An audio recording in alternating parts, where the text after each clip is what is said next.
2014 में जनता ने आप पर विश्वास किया और आपको इनेलो पार्टी से विधायक बनाया। 2019 में जब आप सदन में बीजेपी पार्टी को घेर रहे थे, शाम को ऐसा क्या हो गया कि बीजेपी साथ मिला लिया? शहर के लोगों के लिए सक्रिय कम रहते हैं, भट्टू क्षेत्र में सक्रियता ज़्यादा है। शहर के लोगों से सरोकार नहीं है क्या आपको? कांग्रेस इस पंजे की तरह है। जब हम कंफर्टेबल जोन में होते हैं तो ये अपना काम करता है, ये अपना काम करता है, ये अपना करता है, ये अपना करता है, ये अपना, और जब चुनाव आते हैं तो ये पंजा ऐसे हो जाता है। लगता है पंजे की 5 उंगलियां काम कर रही है। बिल्कुल कर रही है, ये ऐसे हो जाएगा चुनाव में। और उनकी 32 की 32 हम कर सकते थे। मैंने आपको बताया ना, मैं मुख्यमंत्री को ट्वीट करना कोई छोटी बात है, डीजीपी को ट्वीट करना, एसपी फतेहाबाद को ट्वीट करना, मीडिया के माध्यम से बताना। जब हम एसपी को कहते आप कड़ी से कड़ी जोड़ो, अगर इनकी इच्छा शक्ति नहीं होगी सरकार की, तो इसलिए मैं कह रहा हूँ कहीं ना कहीं सरकार का इनको संरक्षण प्राप्त। आजकल आप ट्वीट खेल रहे हैं। आपने कहा कि अभी मैंने ट्वीट किया, कभी आंदोलन धरना इस और क्यों नहीं गए आप? ट्वीट नहीं खेलता। मैंने जब मैं विपक्ष का विधायक था, इतना सारे सत्ता पक्ष के विधायक काम नहीं करा पाए फतेहाबाद का। नशे का जो मुद्दा है किसी से छिपा नहीं है। जिले की बात कर लीजिए, स्थिति किसी से छिपी नहीं है। बलवान सिंह दौलतपुरिया कभी आवाज नहीं उठाते हैं। पहले जो ये सट्टे वाले जो घूम रहे हैं, आज तो बहुत ज्यादा सट्टा हुआ, लगता है सरकार का पूरा संरक्षण है इनको, इन सट्टे वालों पर नकेल कसेंगे। उसके बाद में ये नशा भी कम होगा, और जो नशा बेचने वाले सबसे पहले उन पे नकेल कसनी पड़ेगी ताकि यूथ को बचाना पड़े। इसके नाते आपकी भूमिका भी कोई सकारात्मक नहीं रही इस मामले। विधायक ने पलटवार करता हुआ कहा कि सीएम से फंड लाने के लिए दम होना चाहिए। पूरा विधायक में कौन सा दम दिखाया? हैरानी आई, वाज रियली सरप्राइज दैट। कमाल हो गया, विधायक को विकास का वीका ही नहीं पता। विकास तो वो होता है जब ये मेडिकल कॉलेज यहाँ पे। परिषद में पार्षदों का जो ड्रामा चल रहा है किसी से छिपा नहीं है। विधायक साहब का हस्तक्षेप को कैसे देखते हैं? जिस तरह से चेयरमैन को विधायक नीचा दिखाने के लिए, दूसरे पार्षदों को ऊंचा उठाने के लिए जो प्रयास दर्ज थी, तो उसी टाइम कड़ी से कड़ी जोड़ के, और पुलिस तो 24 घंटे में सभी स्टोरियों को अरेस्ट कर सकती है। क्या लगता है कि इस बार विधानसभा के जो लोग हैं विश्वास जिता पाएंगे आप पर? बिल्कुल निसंदेह, तो बहुत अच्छा बहुमत और समर्थन दें। हरियाणा की गूंज के विशेष कार्यक्रम आमना सामना में आपका स्वागत है। आज सवालों का कटघरा होगा और कटघरे में फतेहाबाद के पूर्व विधायक बलवान सिंह दौलतपुरिया होंगे। दौलतपुरिया से आज जानेंगे कि चुनावी वर्ष है और चुनावी रणभूमि में जाने के लिए किस प्रकार की उनकी तैयारी है। हालांकि अक्सर चर्चाएं रहती है कि बलवान सिंह दौलतपुरिया टिकट पाने की चाहत में पार्टियां बदलने के शौकीन रहे हैं। कांग्रेस पार्टी से अपनी राजनीति शुरुआत करने वाले कभी हजका की चौखट पर है जाकर अपना शीश नवाया, तो बीजेपी और इनेलो की टिकट से भी है, माफ कीजिएगा, इनेलो की टिकट से विधायक बने, तो वहीं बीजेपी से भी टिकट की चाहवान में बीजेपी पार्टी ज्वाइन की और वहां भी दाल नहीं गली तो किसान हितैषी बनकर बीजेपी को रिजाइन किया और तुरंत कांग्रेस पार्टी ज्वाइन कर ली। आज इनसे जानेंगे क्या लगता है कि कुमारी शैलजा का आशीर्वाद इनको विधानसभा पहुंचा पाएगा या नहीं। बहुत बहुत स्वागत है बलवान सिंह दौलतपुरिया साहब। धन्यवाद। बलवान जी, चुनावी वर्ष है, तैयारी कैसी है? बहुत अच्छी तैयारी है, और पब्लिक में कांग्रेस के प्रति बड़ा अच्छा रुझान है। प्रत्येक वर्ग में भाजपा सरकार की जन विरोधी नीतियों का विरोध है। कोई भी वर्ग आज इनसे खुश नहीं है। सभी बस चुनाव का बेताब से इंतजार कर रहे हैं कि कब चुनाव आए और कब इनको तड़ी पार करें। करीब आधा दर्जन जो दावेदार हैं, टिकट के लिए दावेदारी जता रहे हैं। बलवान सिंह दौलतपुरिया स्वयं को कैसे देखते हैं? लोकतंत्र में जिस पार्टी में जितने ज़्यादा टिकटार्थी होते हैं, उस पार्टी को उतना ज़्यादा मजबूत माना जाता है, उसकी उतनी ज़्यादा बढ़िया चुनावी हवा होती है। बहुत अच्छी बात है जो सभी साथी अपने अपने लेवल पे प्रयास कर रहे हैं। और पार्टी उनके, जहाँ तक टिकट की बात है, पार्टी अपना इंटरनल सर्वे कराएगी, अपने कार्यकर्ताओं से पूछेगी, और भी पार्टी के जो चैनल हैं उन सबसे पूछ के और विनिंग कैंडिडेट पे दाव लगाएगी। और मैं भी सोचता हूँ कि मैंने काफ़ी मेहनत कर रखी है, तो मेरा जो सर्वे में अगर नाम ठीक ठाक आया, अच्छा आया, तो पार्टी मेरे पे दाव लगाएगी। चंडीगढ़ से टिकट चलती है और बलवान सिंह दौलतपुरिया के कार्यालय में पहुंचने से पहले बीच में कहीं अटक जाती है, तब आपका स्टैंड क्या रहेगा? चंडीगढ़ से टिकट चलती है, बीच में कहीं रुक जाती है, ना तो इस बार चंडीगढ़ से चलेगी ना कहीं और कहीं चलेगी। जनता के उम्मीदों के ऊपर इस बार कांग्रेस पार्टी टिकट देगी। सर्वे इसी बात का होगा, भाई जनता किसे चाहती है, और विनिंग कैंडिडेट को ही पार्टी टिकट देगी। जनता की आकांक्षाओं पे, इनकी उम्मीदों पे जो पसंद करती है जनता, उसको टिकट मिलेगी। 2014 में जनता ने आप पर विश्वास किया और आपको इनेलो पार्टी से विधायक बनाया। 2019 में जब आप सदन में बीजेपी पार्टी को घेर रहे थे, शाम को ऐसा क्या हो गया कि बीजेपी साथ मिला लिया? नहीं, ऐसा नहीं हुआ। तो भाई बस दिन में सदन को घेर रहा था। और ये तो जब हमारी इनेलो पार्टी दो फाड़ हो गई थी, उसके बाद में काफ़ी कुछ इधर उधर हो गया था। तो मैं भी नरेंद्र मोदी जो आम जनमानस और नरेंद्र मोदी नीतियों से प्रभावित था। मैंने सोचा भारतीय जनता पार्टी बहुत अच्छी होगी, लेकिन अंदर जाके पता लगा ये तो सिर्फ अडानी और अंबानी के बारे में सोचते हैं, ना तो कोई इनका किसान के बारे में इनकी कोई सोच है, ना मजदूर के बारे में है, ना दुकानदार के बारे में है, ना छोटे व्यापारी के बारे में है, ना कर्मचारी के बारे में है। ये तो अडानी अंबानी को अकूत संपत्ति इकट्ठी करके और दूसरी जनता को पैरालाइसिस करना चाहते हैं। इसी का कारण है कि आज 90 करोड़ जनता को राशन 5-5 किलो देना पड़ रहा है। आपके बारे में नहीं सोचा या अंडानी अंबानी के बारे में ज़्यादा सोचा है? मेरे कहने का तात्पर्य आमजन के बारे में इनका कोई विजन नहीं है। 2 साल लग गए आपको ये समझने में? 2 साल नहीं, मेरे को जब मैं देखा भी 1-2 साल तो इतना लगता है। लेकिन जब किसान आंदोलन शुरू हुआ तो मैंने पार्टी प्लेटफॉर्म पे आवाज़ उठाई थी, भाई आप किसानों की ज़मीन अडानी अंबानी को देना चाह रहे हैं, मजदूरों को मारना चाह रहे हैं। तो वहाँ पे कोई अच्छा रिस्पॉन्स नहीं आया। तब मेरे को पता लगा कि ये तो दूसरे लोगों की पार्टी है, अपने जैसे लोगों की पार्टी नहीं है। भट्ठू में सेम की समस्या को लेकर किसान धरने पर बैठे रहे। आपने एक वीडियो जारी कर सहयोग करने की बात भी कही। बाद में ऐसा क्या हुआ कि आप कभी वहां दिखे नहीं? प्रहलाद सिंह गीलाखेड़ा का बेटा वहां दिन रात मौजूद रहा, आप नहीं दिखे, इसका क्या कारण रहा? आप वहाँ पे रहा था। अब पिछले 4-5 दिन मेरी 29 जनवरी की हमारी जनसभा थी, मैं उसमें बिजी आया था। मैं किसान नेताओं को बता के आया था, और चाहे सोशल मीडिया हो चाहे दूसरे, उनको मेरा पूरा समर्थन है। और ये आंदोलन तो मैं आपकी जानकारी बता, अभी 70 दिन से चालू है। मैंने 1 साल पहले मुख्यमंत्री को लेटर लिखा था कि जो हमारी खरीफ चैनल है, जो रंगोली नाला है, वो रामसरा से लेके ओटू तक RCC बनाया जाए। नहीं, हमारा भट्टू ब्लॉक रहने के काबिल नहीं रहेगा, लोगों को यहाँ से पलायन करना पड़ेगा, क्योंकि उस रंगोली नाले कारण ही सेम की ज़्यादा समस्या है। और दूसरी सेम की समस्या हमारी जो सिरसा ब्रांच है, बड़ी नहर पीली में जो होकर निकलती है, 5-6 साल पहले ठेकेदार ने जब सफाई करी तो JCB अंदर घुसा दी। JCB अंदर जाने से जो बेड था, ब्रिक वर्क था, वहाँ पे ईंट का बेड था, वो ईंटें टूट गई। ईंटें टूटने से नीचे का वो प्लास्टिक था, वो क्रैक हो गया, उसकी वजह से पीली मंदोरी में आ गई। और तीसरा, ये जो ट्यूबवेल लगा रहे हैं, ये ट्यूबवेल लगाने की गति बड़ी धीमी है सरकार की। पता नहीं सरकार की क्या सोचा, खत्म करना चाहती है नहीं चाहती है, लेकिन गति इतनी धीमी है। पिछले 2 साल से ट्यूबवेल लगाएंगे, लेकिन कोई प्रोग्रेस नहीं है। इन सब बातों पे हमारा ये धरना शुरू हुआ था, और अब लगता है सरकार ने कुछ आश्वासन दिया है। मैं तो आशावादी आदमी हूँ, हो सकता है सरकार ठीक ठाक करे तो हमारे किसानी बच जाए। मैं आज आपसे इंटरव्यू करने से पहले जनता की राय जानने उनके बीच में पहुंचा, उनका सवाल था कि बलवान सिंह दौलतपुरिया शहर के लोगों के लिए सक्रिय कम रहते हैं, भट्ठू क्षेत्र में सक्रियता ज़्यादा है, शहर के लोगों से सरोकार नहीं है क्या आपको? ना तो मेरी शहर में सक्रियता कम है, ना कोई भट्टू में ज़्यादा है। मेरे लिए शहर भी ऐसा है, भट्टू भी ऐसा है, भुन्ना भी ऐसा है। मैं चाहे कोई शहर की समस्या हो, चाहे भट्टू ब्लॉक की हो, चाहे भुन्ना ब्लॉक की हो, चाहे ब्लॉक की हो, चाहे किसी प्रत्येक व्यक्ति की हो, अगर मेरे को पता लगता है कि तरुण जी की ये समस्या है, तो मैं तो आपके पास भी उसी टेम्पो से काम करूँगा। ऐसे ये तो हो सकता है विरोधी पक्ष के लोगों ने आपको इस तरह की बात बताई हो।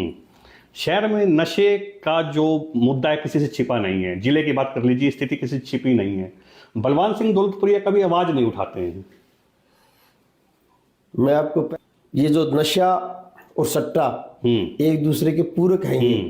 पहले हमारा जो यूथ है वो सट्टे की तरफ चलता है, और जब वहाँ पे वो लुट पिट जाते हैं फिर वो नशे की तरफ चलते हैं, नशे की दलदल में चलते हैं। इन दोनों को हम खत्म करेंगे तभी नशे पे कंट्रोल हो पाएगा। पहले जो ये सट्टे वाले जो घूम रहे हैं, आज तो बहुत ज़्यादा सट्टा हुआ, लगता है सरकार का पूरा संरक्षण है इनको, इन सट्टे वालों पे नकेल कसेंगे, उसके बाद में ये नशा भी कम होगा। और जो नशा बेचने वाले सबसे पहले उन पे नकेल कसनी पड़ेगी, ताकि यूथ को बचाना पड़े। इन दोनों, ये बड़ी भयंकर बीमारी हमारे आने वाले समाज के लिए, तो इन दोनों पे ही लगाम लगानी जरूरी है। अभी आपने कहा कि स्टोरियों को सरकार का संरक्षण प्राप्त है, क्या स्थानीय स्तर पर भी किसी नेता का संरक्षण प्राप्त है? नहीं। मेरा कहने का तात्पर्य था कि पिछले दिनों एक FIR दर्ज हुई थी। एक महिला ने कहा था भाई नेट बैंकिंग से मेरा लेन देन हुआ है मेरे खाते में, इसके खिलाफ करो। और मैंने मुख्यमंत्री को ट्वीट किया, मैंने फतेहाबाद SP को ट्वीट किया, मैंने DGP को ट्वीट किया, और मैंने मीडिया में बात उछाली थी भाई अब तो डॉक्यूमेंट्री प्रूफ है, आपको कार्रवाई करनी चाहिए, नेट बैंकिंग से लेन देन हुआ है। लेकिन पुलिस ने कहीं ना कहीं समझौता कराने पर उतारू थी। अगर सरकार चाहती तो उस टाइम वो कड़ी से कड़ी जोड़ के स्टोरियों का ये नक्सल तोड़ सकती थी, लेकिन सरकार ने तो इसके अंदर कोई प्रोग्रेस नहीं दिखाई। अगर सरकार नहीं दिखाती तो जनप्रतिनिधि इन्वॉल्व उसके अंदर होता है। तो कैसे देखते हैं विधायक की भूमिका को, कैसे देखते हैं आप इसमें? विधायक को उस टाइम सक्रिय होना चाहिए था, शहर की सफाई करनी चाहिए थी। इतना बड़ा सबूत हाथ लग गया तो स्टोरियों की सफाई कर देते ही एक रात के अंदर ही। जब एफआईआर दर्ज थी तो उसी टाइम कड़ी से कड़ी जोड़ के, और पुलिस तो 24 घंटे में सभी स्टोरियों को अरेस्ट कर सकती थी, लेकिन इनकी इच्छा शक्ति नहीं है। पता नहीं स्टोरियों से क्यों इतना प्यार करते हैं। विपक्ष के नाते आपकी भूमिका भी कोई सकारात्मक नहीं रही इस मामले में? जो हम कर सकते थे मैंने आपको बताया ना। मैं मुख्यमंत्री को ट्वीट करना कोई छोटी बात है, डीजीपी को ट्वीट करना, एसपी फतेहाबाद को ट्वीट करना, मीडिया के माध्यम से बताना। जब हम एसपी को कहते आप कड़ी से कड़ी जोड़ो, अगर इनकी इच्छा शक्ति नहीं होगी सरकार की, तो इसलिए मैं कह रहा हूँ कहीं ना कहीं सरकार का इनको संरक्षण प्राप्त है। हमने 2014 से 2019 का कार्यकाल बड़े नजदीक से देखा है आपका। सदन में जब आप बोलते थे तो आपकी जो आवाज है बड़ी मुखर लगती थी। फतेहाबाद विधानसभा के लोगों को लगता था कि बलवान सिंह दौलतपुरिया उनकी आवाज उठाने वाले हैं। आजकल आप ट्वीट खेल रहे हैं। आपने कहा कि अभी मैंने ट्वीट किया, कभी आंदोलन धरना इस ओर क्यों नहीं गए आप? आंदोलन धरना तो जिस तरह से आप सेम का था, इस तरह के आंदोलन होते, सामाजिक लोग आगे आए तभी। लेकिन अकेला कोई राजनीतिक आदमी इस तरह काम करे तो वो राजनीतिक आंदोलन होता है। लोग सोचते हैं ये अपनी राजनीतिक रोटियां सेकते हैं। इस तरह सामाजिक मुद्दों के खिलाफ सामाजिक आंदोलन ही होना चाहिए। और ट्वीट नहीं खेलता। मैंने जब मैं विपक्ष का विधायक था, इतना सारी सत्ता पक्ष के विधायक काम नहीं करा पाए हूँ फतेहाबाद का। सबसे पहले मैंने अनाज मंडी में, ये हमारी जमीन हो गई थी 2009 में एक्वायर, तो मैंने सदन में मुख्यमंत्री कहा जी जमीन एक्वायर हो गई, सिंगल आदमी को ऑब्जेक्शन नहीं है, हमारी जो पुरानी अनाज मंडी उसके अंदर कंजस्टेड एरिया है, तो आप लोगों को सुविधा क्यों नहीं देते। उसको और भी मैंने प्लेटफॉर्म पे आवाज़ उठाई, तो मैंने अनाज मंडी बनाने का काम किया। इसी तरह से मैंने भुन्ना के अंदर कॉलेज की मांग थी। आज तो मेडिकल कॉलेज टोहाना चला गया, लेकिन उस टाइम भी यही लोग जो मेडिकल कॉलेज लेके सक्रिय थे, ये भुन्ना कॉलेज को लहरी ले जाना चाहते थे। लेकिन मैंने मुख्यमंत्री जमीन दे रखी थी पिछले 10 साल से, लेकिन कोई प्रोग्रेस नहीं थी। जब मैंने विधानसभा में क्वेश्चन उठाया तो उनका जवाब आया कि ये डीप है, हमें तो जोड़ की जमीन दे दी। तो मैंने मुख्यमंत्री को कहा जी आपको जो फ्री फंड में पंचायत ने जमीन दे दी, तो क्या सरकार इतनी भी नहीं करा सकती, अर्थ वर्क कराओ, उसके अंदर लोगों को सुविधा दो।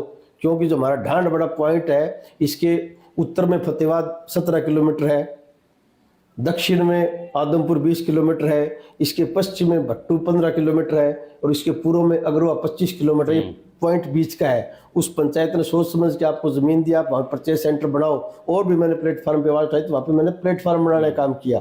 और जिस तरह से आज ये नया बस स्टैंड बन रहा है, मौजूदा विधायक इसका श्रेय लेता है, कई बार मैंने मीडिया में सुना है, लेकिन मौजूदा विधायक को ये नहीं पता कंस्टेड एरिया कितना, खलीजा कितना। मैंने EIC BNR के पास बैठ के इसका नक्शा बनवाया है और फाउंडेशन स्टोन कराया था, लेकिन उद्घाटन मेरे बाद में इसका हुआ। और भी जो विकास से संबंधित काम होने चाहिए थे, मैं हर समय तत्पर रहता था। गौशाला, भट्टू गौशाला का जिक्र भी किसी से छिपा नहीं है। आपने विधायक पर रोप जड़े कि निजी कोष से कभी पैसा नहीं देते, सरकारी खजाने से जो पैसा देते हैं। विधायक ने पलटवार करता हुआ कहा कि CM से फंड लाने के लिए दम होना चाहिए। पूरा विधायक में कौन सा दम दिखाया? वहाँ पे मैं जब गया, मैं सोचा ये धार्मिक मंच है, सामाजिक मंच है, विधायक के बड़ी बड़ी डिंगे आ गया। तो लास्ट में जब उसने कहा पूर्व विधायकों ने कुछ नहीं किया, तो फिर मैंने सोचा ये राजनीतिक मंच है, यहाँ पे मेरे को अपनी बात रखनी चाहिए। तो मैंने कहा था, तो विधायक ने कहा पूर्व विधायक जितने थे वो तो कहीं न कहीं निजी कोष से देते थे। मौजूदा विधायक ने निजी कोष से कहीं 100 रुपये नहीं दिया आज तक गौशाला में, डी प्लान से देता है। ये कई मद होते हैं, HRDF है और दूसरे, इनके अंदर पैसे आने होते हैं। डी प्लान का अलग अलग होता है, इतना गड़ियों में लगेगा, इतना SC को जाएगा, इतना BC को जाएगा, इतना गौशाला जाएगा, वो जाना ही जाना होता है। इसके अंदर कोई इनकी लंबी चौड़ी भूमिका नहीं है विधायक की, भाई मैं ये फंड ले आया। और वहाँ पे ये भाषण में कह रहा था, बोले 4 मैंने गलियाँ बना दी, 10 टॉयलेट बना दिए, 5 खाड़े बढ़ा दिए और मैंने इतना विकास करा दिया। तब मेरे को बड़ी हैरानी आई, वाज रियली सरप्राइज दैट। कमाल हो गया, विधायक को विकास का वीका ही नहीं पता। विकास तो वो होता है जब ये मेडिकल कॉलेज यहाँ पे ये रखता। लेकिन जब पिछली बार विधायक था तो इसने भुन्ना शुगर मिल बिकवाने का काम किया था, इस बार मेडिकल कॉलेज से वंचित कर दिया। इसको विकास के वीक के बारे में नहीं पता है, और आज तक ये कहता मैं फंड ले आया हूँ, आप इसे श्वेत पत्र जारी करो। 5 किलो तारकोल के पैसे नहीं ला सकता अपने दम पे, ये तो HRDF और दूसरे मद है, उसके अंदर रूटीन में पैसे आते हैं, चाहे सरपंच पार्टी का हो चाहे अपोजिट हो, उतने उसको पैसे मिलते हैं, उतने उसको मिलते हैं पैसे। हजका से रिश्ते आपके छिपे नहीं थे, कुलदीप बिश्नोई के बहुत नज़दीकी आप माने जाते थे। जानकार बताते हैं कि जब चुनाव होने थे, आप मीटिंग कर रहे थे कुलदीप बिश्नोई से, आपके समर्थकों ने यहाँ CD गानों की तैयार करवा ली थी, फ्लैक्स तक छप गए थे। ऐन वक्त पर ऐसा क्या हुआ कि न तो गाने चल सके न फ्लैक्स लग सके? अब तो बहुत पानी बह चुका है। ये तो आप 2009 की बात कर रहे हो, क्यों गड़े बुढ़ते उखाड़े, उस टाइम की तो बहुत पुरानी बात है ये क्या कारण रहा था रिश्ते ज्यादा टिक नहीं पाते बहनों से क्यों आपके? नहीं ठीक, मेरे स्वतंत्र वाला से भी आज अच्छे रिश्ते हैं। स्वतंत्र वाला से मेरा आज भी होली दिवाली आना जाना है मेरा। राखी बंधवाने ही पहुंचते के बिल्कुल राखी बंधवाने पहुंचता हूँ और होली जाने आना जाना भी है। कोई हर बात कोई मीडिया में बतानी थोड़ी जरूरी होती है, इसलिए तो मैं कह रहा हूँ आप पहले आया जब मीडिया में बड़ा आपने तो नहीं, मीडिया में हमरा उस टाइम नहीं आया था। नहीं क्या बात करते हैं आप? मेरी बात तो सुनो आप, जब वो राखी थी ना, वो सब रक्षाबंधन पे नहीं थी कोई, मैं तो टिकट लेने के बाद में उनके घर आशीर्वाद लेने गया था, उस टाइम की बात है। तब तक वो इनेलो में थी, लेकिन उसके बाद में राजनीतिक परिस्थितियां चेंज हो जाती हैं, लेकिन सामाजिक रिश्ते तो जो कि त्यों ही रहते हैं, कायम है ना रिश्ते आज? बिल्कुल कायम है। जनाब बलवान जी, नगर परिषद में पार्षदों का जो ड्रामा चल रहा है किसी से छिपा नहीं है। विधायक साहब का हस्तक्षेप को कैसे देखते हैं? विधायक साहब अगर हस्तक्षेप ना करें इसमें नगर पालिका में, तो इतना ड्रामा हो नहीं सकता। जिस तरह से चेयरमैन को विधायक नीचा दिखाने के लिए दूसरे पार्षदों को ऊंचा उठाने के लिए जो प्रयास कर रहे हैं वो बड़े खतरनाक है। इस तरह के प्रयास नहीं होने चाहिए। चेयरमैन जनता द्वारा चुना हुआ प्रतिनिधि है, उसका सम्मान करना चाहिए, और चेयरमैन को भी और एमसी साहिबान को फ्री हैंड करना चाहिए। वो अपने वार्ड के काम उठाएं, हाउस के अंदर अच्छी सकारात्मक मीटिंग हो उनकी। लेकिन जब से 2-2.5 साल से ये जब से बनी है नगर परिषद, इसको मछली मार्केट बना दिया। ना तो शहर में विकास हो पा रहे हैं, ना कोई दूसरे काम हो पा रहे हैं। सिर्फ जो फंड डिपॉजिट पड़ा है, लोगों में ये चर्चा है, जो फंड पड़ा है डिपॉजिट, उसके ऊपर गिद्ध की दृष्टि से ये देखते हैं ये फंड के आलतू फालतू हम टेंडर कैसे लगाएं, फिर ठेकेदारों से कमीशन कैसे लें, यहीं तक इनकी सोच है। लेकिन इनको फ्री हैंड करना चाहिए, सकारात्मक एस्टिमेट बनवा के रीजनेबल उसके टेंडर कॉल करने चाहिए, शहर का विकास करना चाहिए। जब पार्टी इसके फंड पड़े है, इसके डिपॉजिट है, और उसके बावजूद हमारा विकास नहीं हो रहा, तो इससे निंदनीय बात और कोई हो नहीं सकती। और जहाँ तक ये फंड खर्च करने की बात है, मैं 2017-18 में 13 करोड़ रुपए लेके आया था नगर पालिका में चिल्ली के सौंदर्यीकरण के लिए, और उन्होंने 13 में से इन्होंने 7 करोड़ रुपए खर्च भी कर दिए थे। लेकिन ताज्जुब की बात है, 7 करोड़ रुपए खर्च करने के बाद में आज भी पानी निकासी का इनके पास कोई रास्ता नहीं है। इसके अंदर मेरे को ये लगता है इन्होंने तो नगर परिषद को सरकार द्वारा मंजूर शुदा भ्रष्टाचार का अड्डा बना दिया है। कांग्रेस ईवीएम पर लगातार सवाल उठाती है। बलवान सिंह दौलतपुरिया का क्या स्टैंड है इस बारे में? मेरा स्टैंड है, ईवीएम से जो वीवीपैट की जो पर्चियां निकलती हैं, उसको भी चुनाव आयोग को एक तरफ इकट्ठा करना चाहिए, और उन पर्चियों की भी काउंटिंग होनी चाहिए, और ईवीएम मशीन की भी काउंटिंग होनी चाहिए, ताकि लोगों में पारदर्शिता आए। लोगों को पता लगे भी इतनी पर्ची की काउंटिंग सही है, इन दोनों के आपस में काउंटिंग, ताकि लोगों को विश्वास ईवीएम पे बना रहे। लेकिन इस पे चुनाव आयोग अभी तक मूक है। और पिछले दिनों सोशल मीडिया पे सुप्रीम कोर्ट में वकील साहिबान गए थे, कुछ और लोगों में डाउटफुल मैटर हो गया, ये शंका ज़्यादा होगी वे ईवीएम कहीं ना कहीं हैक हो सकती है। चुनाव आयोग को इस पर क्लियर करनी चाहिए बात है। मेरा आपके माध्यम से चुनाव आयोग को सुझाव है कि जो वीवीपैट की जो पर्चियां निकलती हैं, उनको वो अपने कब्जे में रखें। एक पर्ची वोटर मांगता है उसको दें, दूसरी अपने पास रखें, और काउंटिंग के वक्त जिस मशीन में काउंटिंग करें वोट की, वो पर्चियां भी साथ काउंटिंग करनी चाहिए। बीते दिनों जो चंडीगढ़ में मेयर का चुनाव हुआ, उसको कैसे देखते हैं आप? ये तो सरासर बीजेपी की गुंडागर्दी है, लोकतंत्र की हत्या है। हम तो पहले भी कहते थे कि बीजेपी का लोकतंत्र में, डेमोक्रेसी में कोई विश्वास नहीं है, और चंडीगढ़ के मेयर के चुनाव में तो ये साफ हो गया। 8-8 वोट इन्होंने जान करके, और जिस आदमी शक की दृष्टि से कर रहा है, वो तो वीडियो भी आ रही है, इन्होंने किस तरह से 8 वोटों को रिजेक्ट करके और अपना मेयर बनाया। ये लोकतंत्र की सरेआम इन्होंने हत्या की है। आपकी नेता कुमारी शैलजा यात्रा निकाल रही है, कैसा समर्थन देखने को मिल रहा है? जबरदस्त समर्थन, बड़ा भारी उत्साह है लोगों में। जहां भी यात्रा जाती है, लोग बढ़ चढ़ के शैलजा जी का और संदेश यात्रा का स्वागत करते हैं। क्या जनता बदलाव चाह रही है इस बार? 100% जनता बदलाव के मूड में। जनता तो इंतजार कर रही है कब चुनाव हो और कब इनको सबक सिखाएं, क्योंकि पिछले 9.5 साल में इन्होंने जो त्राहिमाम कर रखा है, जनता बड़ा बेताबी से इनका इंतजार कर रही है। कांग्रेस की जो आपसी कला है, लगता है कि पार पड़ पाएगी? देखो, जहाँ बड़ा घर होता है वहाँ छोटी मोटी बातें होती रहती है, लेकिन जितनी मीडिया में विरोधी पक्ष के लोग कहते हैं ना, इतनी कोई बड़ी कला नहीं है।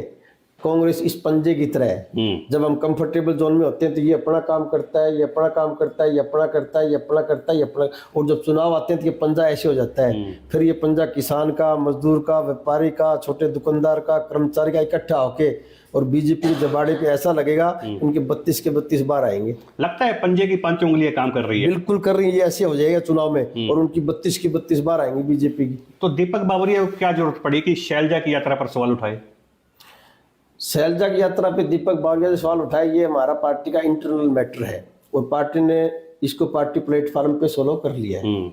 जिस तरह से ईडी हुड्डा साहब से 10-10 घंटे पूछताछ कर रही है, आपके नेता साथ देंगे क्या उनका? पहले दिन से नेता साथ हैं, लेकिन हम तो जो विपक्ष के नेताओं को भी ईडी जो परेशान कर रही है, कांग्रेस पार्टी उनका भी साथ दे रही है। क्योंकि आज ईडी और सीबीआई निष्पक्ष नहीं रही।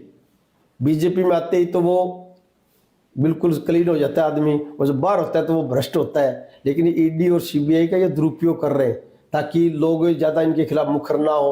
जो भी इनके खिलाफ आवाज उठाएगा उनके पास ईडी चली जाती है। और कांग्रेस पार्टी ने तो हुड्डा साहब के साथ तो है ही, हम तो विपक्ष के नेताओं को जब ईडी बुलाती है तो भी कांग्रेस पार्टी उस बात का विरोध करती है। आप भी एक अच्छे व्यापारी हैं। 2019 में जब भाजपा का दामन थामा था, नीतियों से प्रभावित है ईडी है या सीबीआई का कोई डर था? उस टाइम वो पुलवामा हो गया था और पुलवामा में हमारा जो पायलट वहां से सेफ आ गया था, तो उस टाइम की काफी परिस्थितियां कुछ ऐसी थी कि सारा हिंदुस्तान ही राष्ट्रहित में, राष्ट्रमय में, कुछ और इस तरह बातों में बह किया था। लेकिन बाद में जब हमारे गवर्नर साहब ने स्थिति क्लियर करी तो हम लोगों को समझ में आ गया कि पुलवामा भी ऐसे इनका इवेंट था, जिस तरह से इवेंट मैनेजमेंट पार्टी इवेंट ये करती रहती है। बलवान जी, जब आज मैं गांवों का दौरा कर रहा था बीते दिवस, तो लोगों का कहना था कि बलवान सिंह दौलतपुरिया उनके सुख दुख में है 24 घंटे हाजिर रहते हैं।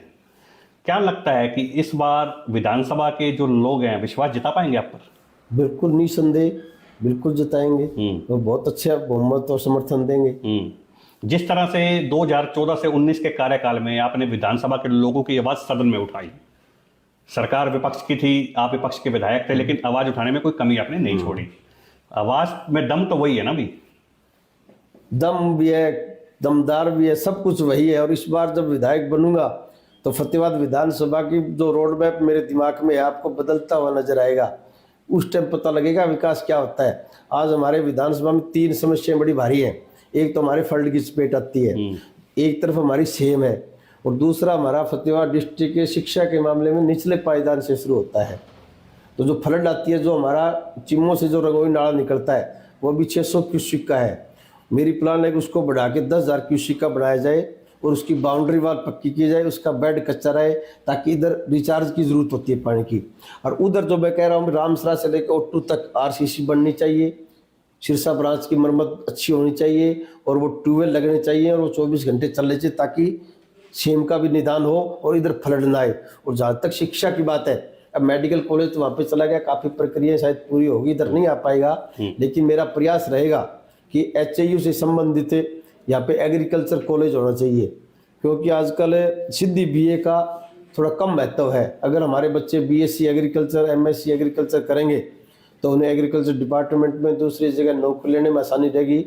अगर सरकारी नौकरी नहीं मिलेगी तो कम से कम वो पेस्टिसाइड कंपनियों में तो नौकरी उनको जरूर मिल जाएगी। इसलिए मैं चाहता हूँ यहाँ पे एग्रीकल्चर कॉलेज होना चाहिए, ताकि बच्चे बीएससी एग्रीकल्चर, एमएससी एग्रीकल्चर करके अपना भविष्य सुधार सके। स्वास्थ्य सेवाओं की बात करें तो कोई अच्छी स्थिति नहीं है। विधायक सिवाय आश्वासन देने के अलावा कुछ कर नहीं पाते हैं, क्या कहना चाहेंगे? स्वास्थ्य सेवाएं तो पिछले 9.5 साल से बड़ी लचर व्यवस्था है। अस्पताल के अंदर ना तो पूरे डॉक्टर होते कभी, ना कोई दूसरा स्टाफ होता, और तो क्या दवाइयाँ भी गरीब आदमी को नहीं मिलती, सिर्फ पर्ची लिखते हैं, दवाइयाँ बाहर से लेनी पड़ती हैं। और आज के दिन तुम्हारा सिविल हॉस्पिटल सिर्फ रेफर हॉस्पिटल बढ़ के रह गया है। ये बड़े दुर्भाग्य की बात है। आम आदमी को, गरीब आदमी को न्याय के लिए, इलाज के लिए सिविल हॉस्पिटल अच्छे तरीके से चलना चाहिए, उसके अंदर डॉक्टर होने चाहिए और दूसरे दवाइयाँ वगैरह भी उचित समय पे मिलनी चाहिए वहाँ पे, या ना हो मेडिकल स्टोर में दवाइयाँ वहाँ पे उपलब्ध ना हो, कम से कम जो नॉर्मल दवाइयाँ वो तो वहाँ पे उपलब्ध रहनी चाहिए। इस तरह की व्यवस्था होगी तो आम आदमी को अच्छा इलाज मिल पाएगा। कल दिल्ली में बजट पेश किया जा रहा था, बारिश भी अच्छी हो रही थी, लगता है विकास की बौछारें हुई है। बजट के अंदर तो इन्होंने खाली सिर्फ लोगों को जुमले सुनाने के काम किया था। बजट में कुछ नहीं दिया इन्होंने कहीं भी, किसी भी व्यक्ति को, ना कहीं बढ़ाया ना कहीं घटाया। लोग चाह रहे थे हमें भी टैक्स में स्लैब मिलेगा, किसान सोच रहे थे जो जीएसटी इन्होंने ट्रैक्टर पे, फर्टिलाइजर पे, पेस्टिसाइड पे लगाई है, किसानों को जीएसटी से मुक्त करेंगे। व्यापारी सोच रहे थे हमें टैक्स के अंदर राहत मिलेगी, लेकिन इन्होंने सिर्फ जुमले जुमले सुनाने का काम किया था, लोगों की आंखों में धूल झोंकने का काम किया, कोई भी राहत इन्होंने देने का काम नहीं किया। बेरोजगारी के मुद्दे पे बात करते हैं। सदन में जानकारी और दी जाती है, बाद में सीएम के द्वारा जानकारी और दी जाती है, नौकरियों के आंकड़ों में भी गड़बड़ी नजर आती है, क्या लगता है? जब मैं विधायक था तब भी सदन में मुख्यमंत्री कहते थे, मैंने मुख्यमंत्री को उस टाइम भी टोका टिप्पणी करता था। मैं बोला जी मेरे को नहीं लगता ये आपके आंकड़े सही होंगे, आपने इतनी नौकरी धरातल पे दी नहीं है, लेकिन ये आंकड़ों की बाजीगरी करके सदन में लोगों को गुमराह करते हैं। नौकरी तो कहीं आज लोगों को मिल ही नहीं रही, कभी इनके पेपर लीक हो जाते हैं, कभी इनके कुछ लीक होते हैं। बेचारे बच्चे पिछले 4 साल से तो जितने दुखी हैं इतने कभी हुए नहीं होंगे। वो तैयारी करते हैं और जब पेपर दे के घर नहीं पहुंचते उससे पहले मोबाइल पे पता लगता है भी पेपर लीक हो गया। अब उन बच्चे पे क्या गुजरेगी, उस माँ बाप पे क्या गुजरेगी जो कोचिंग सेंटर का खर्चा दिया था, जो इतने दिन उन्होंने मेहनत करी थी। मुख्यमंत्री को इसके ऊपर संज्ञान लेना चाहिए और इस तरह के लोग हैं जो इनके ऊपर सख्त से सख्त कार्रवाई होनी चाहिए, पेपर लीक नहीं होना चाहिए। अंतिम और अहम सवाल लेना चाह रहा हूं बलवान जी, 22 जनवरी को राम मंदिर प्राण प्रतिष्ठा में देश के हर नागरिक ने दीपक जलाए, कांग्रेस ने इसे चुनावी एजेंडा करार दिया, आप किस नजरिए से देखते हैं इसको? जिस तरह से ये राम मंदिर की प्राण प्रतिष्ठा हमारे शंकराचार्यों से होनी चाहिए थी, जो हमारे धर्मगुरु हैं उनको इसकी प्राण प्रतिष्ठा होनी चाहिए थी, राजनीतिक आदमी का इसके अंदर नहीं जाना चाहिए था। लेकिन बीजेपी ने जिस तरह से इसको राजनीतिकरण किया ये वास्तव में निंदनीय है। इस तरह राजनीतिकरण नहीं होना चाहिए। हमारे शंकराचार्य और हमारे धर्मगुरु आगे आते और वहाँ की प्राण प्रतिष्ठा करते तो लोगों को शायद इनके ऊपर ज़्यादा विश्वास रहता। लेकिन राम तो कब से है, जब बीजेपी बनी नहीं तो उससे पहले के राम है। राम तो घट घट में है, कण कण में है, सर्वशक्तिमान है, सर्वव्यापी है। राम के बगैर तो पता नहीं चल सकता, सारा देश राम को मानता है, लेकिन इन लोगों का राम दूसरा राम है कोई। फतेहाबाद के पूर्व विधायक बलवान सिंह दौलतपुरिया को आप सुन रहे थे, जो 2014 से लेकर 2019 तक है इनेलो पार्टी से विधायक रहे थे। 2014 के इनके कार्यकाल की बात करूं तो फतेहाबाद विधानसभा की आवाज मुखर करने में इन्होंने कोई कसर नहीं छोड़ी थी। यदि मैं कहूं कि विधानसभा में किसी नेता की आवाज गूंजती थी तो वह हरियाणा से एकमात्र नेता बलवान सिंह दौलतपुरिया थे, जो अपनी मुखर आवाज के कारण जाने जाते थे। 2024 के अंदर होने वाले विधानसभा चुनाव में कांग्रेस से मजबूत दावेदारी है जो पेश कर रहे हैं। और बीते दिनों कांग्रेस की संदेश यात्रा जो कुमारी शैलजा जिसका नेतृत्व कर रही है, जब फतेहाबाद क्षेत्र में पहुंची थी तो बलवान सिंह दौलतपुरिया ने भारी भीड़ जुटाकर दिखाया था कि बलवान सिंह दौलतपुरिया को कम समझने की और कम आंकने की कोई भी गलती ना करे। जब आज हमने उनसे पूछा कि फतेहाबाद विधानसभा से कांग्रेस की टिकट के करीब आधा दर्जन दावेदार है तो स्वयं को कैसे देखते हैं, तो उन्होंने बड़ी सहजता से जवाब देते हुए कहा कि कांग्रेस पार्टी जब सर्वे करवाएगी तो उसमें सामने आ जाएगा कि कौन सा नेता जीतने वाला है, कौन सा नेता हारने वाला है, और उनकी मजबूती का कांग्रेस पार्टी को सर्वे में मालूम चल जाएगा। कुमारी शैलजा को अपने नेता मानने वाले बलवान सिंह दौलतपुरिया अक्सर कुमारी शैलजा से मिलते हुए नजर आते हैं। जब बीते दिवस भिवानी उनकी यात्रा पहुंची थी तो वहां भी बलवान सिंह दौलतपुरिया आगे आगे नजर आए थे। और जब बीते दिनों फतेहाबाद में कुमारी शैलजा की जन संदेश यात्रा पहुंची थी तो कुमारी शैलजा ने बातों ही बातों में 2 बार बलवान सिंह दौलतपुरिया की पीठ मजबूत करने की ओर इशारा किया था, जिससे साफ हो गया था कि यदि टिकट वितरण में कुमारी शैलजा की जरा सी भी भूमिका रही तो फतेहाबाद से कांग्रेस उम्मीदवार बलवान सिंह दौलतपुरिया का होना तय है। यह तो आने वाले समय में साफ हो जाएगा कि फतेहाबाद के आधा दर्जन दावेदारों में से बलवान सिंह दौलतपुरिया कैसे बाजी मार पाते हैं। कैमरामैन जयपाल के साथ तरुण गोयल, फतेहाबाद, हरियाणा की गूंज।